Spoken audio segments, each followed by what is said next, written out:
Alright, what is going on, guys? Back with another breakdown. This time it's going to be the main event for UFC on ABC 2, Marvin Vettori versus Kevin Holland. So this is a good fight. It's one that's been brewing for a little while. These guys have talked about fighting each other before. They've talked shit to each other before.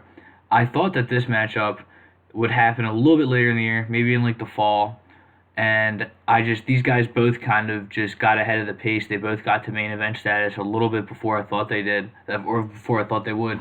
And yeah, it's been very very good for both guys. Obviously, Holland has momentum, blown it just a little bit against Derek Brunson, but it's gonna happen.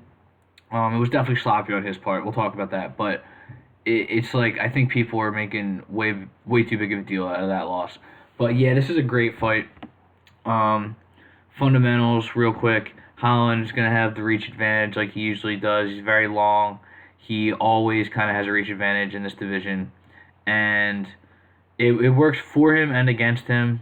His takedown defense is suspect for multiple reasons. Part of it's because he's just kind of so long, so lanky, that guys who are especially built like Vittori, he can kind of just get in there on takedown. He has the tools to do that. Again, we'll talk about that. But yeah, reach wise, it's definitely going to be Holland. Vittori's a big dude, but yeah, he's definitely going to be able to reach this advantage in this one. See if it matters. But for Holland, fighter of the year last year, definitely the guy who took advantage of all the opportunities. Well, it's weird to say opportunities, but all the shakeup that happened because of the pandemic. He's fought a lot. I think he fought 5 or 6 times last year, and yeah, mostly W's. I think it was all W's last year, and then lost to Derek Brunson right after COVID ended, or right after the UFC got back, I should say. Holland fought Anthony Hernandez on the first or second UFC Jacksonville card, and he just starched them. Short night, got right back in there against Buckley in August. Buckley, of course, got that crazy knockout of the year against Impa Kasanganay, that backwards, like through the guard kick or whatever it was. That was wild. So that win kind of looks better after it happened. The W over Darren Stewart, good win. Darren Stewart inconsistent, but on his best nights he's solid, and he definitely almost lost that fight. Kevin Holland did. It was a split decision. You can see he got cracked. Stewart definitely won the third round. That was the most uncomfortable I think Holland has looked since he went on this little run. Even in the Derek Brunson fight, he just kind of seemed like he was just doing his whole, like, his antics, his talking and all that. Like, that's he's made a name for himself doing that.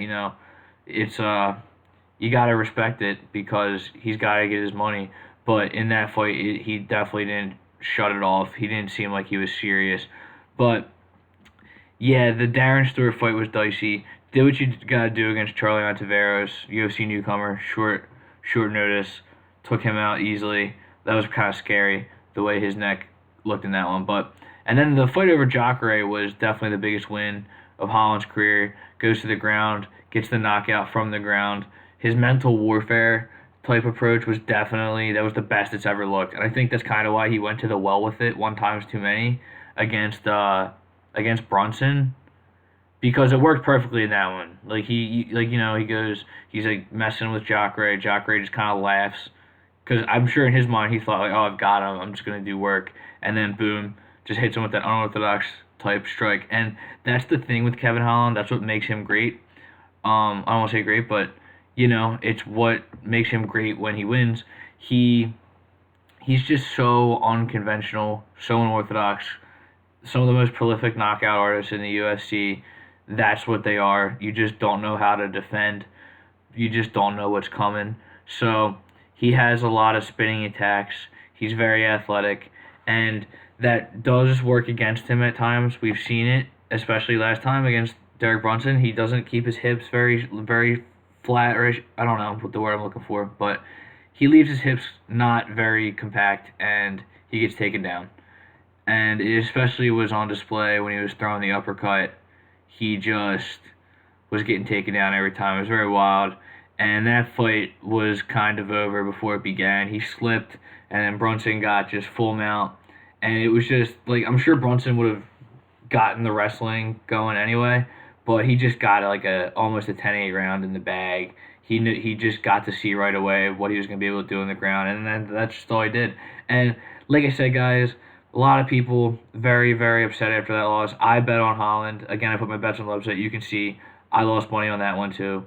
Um, it's just like I don't know. It is what it is. Like you'd think Holland was a scrub by the way people were talking after that one. So anyway, now for Vettori coming off that big main event W against Jack Hermanson, looked very good in that one. Um, just closed the page for Vettori. Let me pull that up real quick. But yeah, Vettori before that he fought Carl Roberson, and he was having trouble getting a fight. He had his fight against Darren Stewart, UFC London, that got scrapped. Then due to COVID, and then he was supposed to fight Roberson on one of the first UFC Jacksonville cards, but Roberson had a weight cutting issue. He passed out, so that one got canceled. And Vettori did a really good job of selling the fight, the Roberson fight. He like confronted him at the hotel and was like freaking out at him and stuff.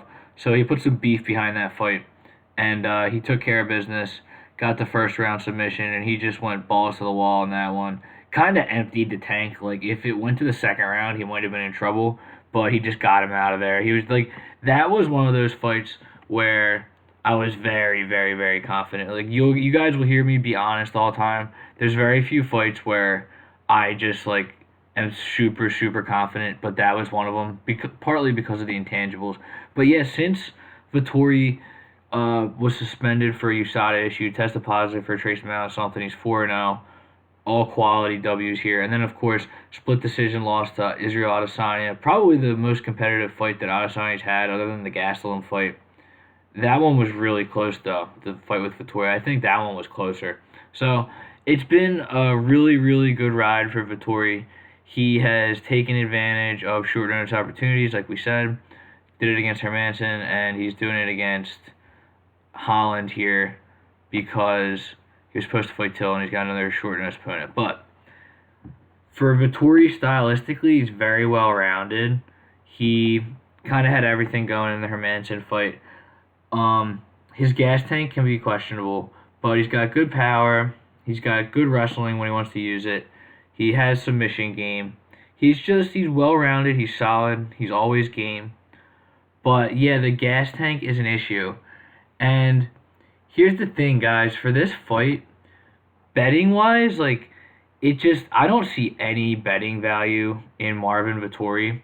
And personally, I think that this fight is kind of a coin toss because there's still a lot of things that we don't know. And yeah, Holland definitely susceptible to getting taken down, but it's not like Vettori is Derek Brunson.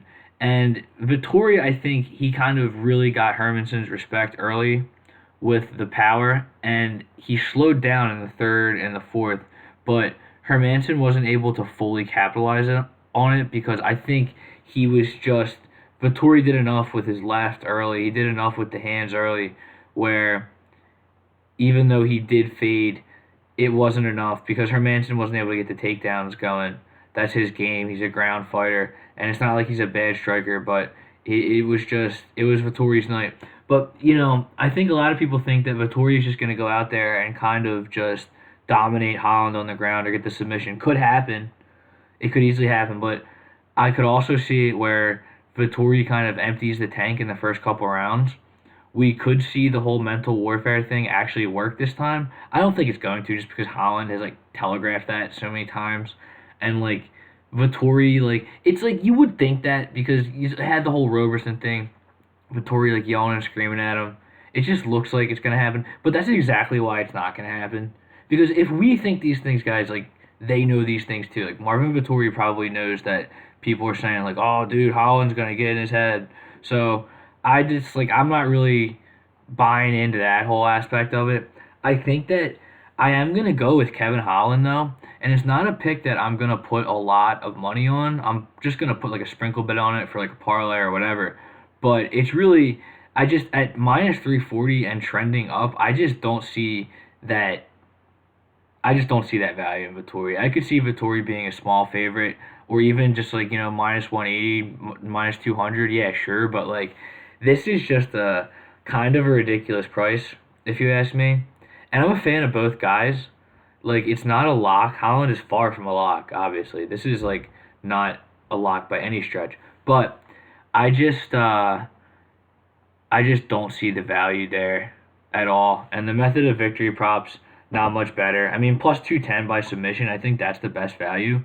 But this one is kind of like, yeah, maybe Vettori wins this fight 6 times out of 10, but does he? I don't know. Like, we still haven't seen Vettori really get challenged in a 5 round fight. I know he's just coming off that 5 round fight, but like I said, there were some things that were concerning in that one.